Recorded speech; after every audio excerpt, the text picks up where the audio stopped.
Bonjour tout le monde, et bienvenue sur la chaîne. Pour mener à bien une carrière de footballeur professionnel, il faut certes du talent mais également un excellent entourage pour accompagner le joueur et le mettre dans les meilleures conditions. Les femmes de footballeurs jouent donc un rôle très important dans la carrière de leur mari. Si certains joueurs ont fait la une des journaux tabloïds car ils avaient été coupables d'adultère, d'autres stars du ballon rond sont allés encore plus loin. Certains ont eu des relations avec des compagnes, de leurs propres coéquipiers en club. L'exemple le plus connu reste le triangle amoureux du joueur du Paris Saint-Germain, Mauro Icardi, Wanda Nara et Maxi Lopez. Mais ils sont loin d'être les seuls. Ce qui nous emmène à vous présenter dans cette vidéo 10 footballeurs qui ont eu à arracher la femme de leur coéquipier au cours de leur carrière. Alors comme d'habitude, bon visionnage. Mais avant de commencer s'il vous plaît, n'oubliez pas de vous abonner et activer la cloche de notification pour ne pas manquer nos prochaines publications. Top, c'est parti!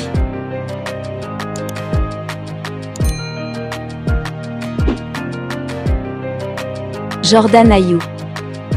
Ce qui a de bien avec la presse anglaise, c'est que dès qu'il y a une saloperie à dégoter sur un joueur de foot, vous pouvez être sûr qu'elle ne va pas tarder à faire la une.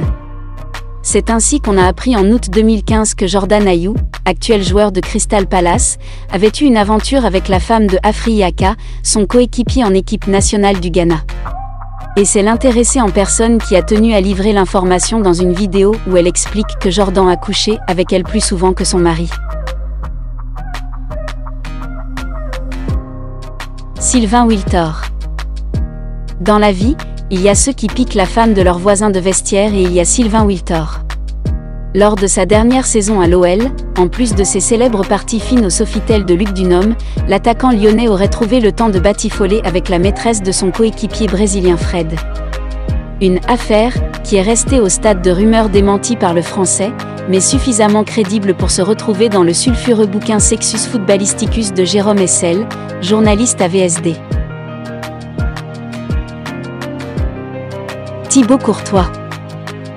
Avec sa dégaine de président groenlandais croisée avec celle d'un héritier de Gaulle, difficile de se douter que le gardien du Real était un vrai chaud lapin. Thibaut Courtois, malgré son patronyme, n'a pas pris de gants pour attraper la femme de Kevin De Bruyne. Pour la petite histoire, ce dernier avait lui-même eu une aventure extra-conjugale quelques mois auparavant avec la meilleure amie de son épouse. Une escapade qui n'avait visiblement été qu'à moitié pardonnée, sa femme expliquant par la suite qu'elle avait connu en une seule nuit avec le portier belge, ce que son époux avait été incapable de lui offrir en 3 ans de relation, le sens de l'écoute sans doute. Jean-François Larios. Arrivé en 1973 à Saint-Étienne à l'âge de 17 ans, Jean-François Larios a côtoyé les plus grands sur le terrain, et leurs femmes en dehors. Du moins celle de son illustre partenaire et distributeur de caviar, un certain Michel Platini.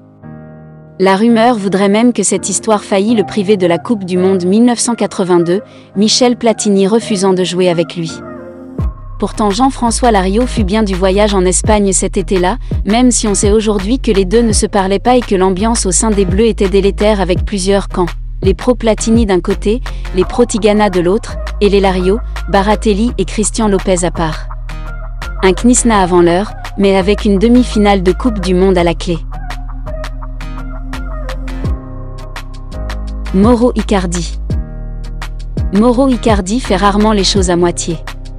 Non content d'avoir piqué la femme de Maxi Lopez, son ancien coéquipier à la Sampdoria de Gênes, l'attaquant argentin a décidé de se faire tatouer les enfants de ce dernier avec cette mention « J'aime ces 3 anges ». Un geste qui lui vaudra lire de Maradona « C'est un traître ». Tu ne peux pas aller dîner chez ton ami et après te marier avec sa femme. C'est une trahison. Mauro est un grand joueur mais ce qu'il a fait à Maxi Lopez est impardonnable. Il va le payer et lui fermer pendant longtemps les portes de la sélection argentine, probablement sur demande de Lionel Messi. Mesut Özil. Si Mesut Özil a les yeux exorbités, c'est sans doute à force de reluquer les femmes de ses coéquipiers. Vous ne nous croyez pas? Allez demander à Christian Lell avec lequel il a évolué en équipe d'Allemagne U21 pour savoir ce qu'il en pense. En 2014, ce dernier a découvert l'infidélité de sa compagne en tombant sur des messages sulfureux envoyés par Mesut Özil. Signalé hors jeu, l'ancien joueur d'Arsenal s'est fait larguer dans la foulée par sa compagne de l'époque, la pop star allemande Mandy Capristo, avec laquelle il aurait récemment trompé sa copine actuelle. Vous suivez toujours ? John Terry. Connu pour ses dérapages racistes, ses bastons alcoolisés, ses paris illégaux, l'ancien capitaine de Chelsea et de la sélection anglaise a un casier long comme sa libido, cette dernière le poussant notamment à tromper sa femme avec l'ex-petite amie de son meilleur ami, l'ancien défenseur des Blues, Wayne Bridge. Pour la petite histoire, la demoiselle était française et exerçait le beau métier de mannequin lingerie. Paul Terry. Le frère aîné de John Terry partage avec son frère un penchant pour les compagnes de ses coéquipiers et notamment celle de Dale Roberts, gardien de l'équipe de 5e division de Rushden Diamond. Une affaire d'adultère qui se termina par un drame avec le suicide de ce dernier, retrouvé pendu chez lui. Pascal Findouno. En 2009, Christophe Landrin disparaît pendant près de 9 mois des terrains.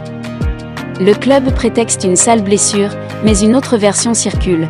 Le joueur serait en dépression après que sa femme, blanche de peau, aurait accouché d'un petit métis. Et ce serait son ancien partenaire chez les Verts, Pascal Findouno, qui serait venu semer sa graine en même temps que le bordel dans le couple. Merci d'avoir regardé la vidéo. N'hésitez pas à nous donner vos différentes opinions dans les commentaires. Les amis, cliquez sur le bouton j'aime si vous l'avez trouvée intéressante et partagez-la avec votre entourage. Nous vous disons à très bientôt.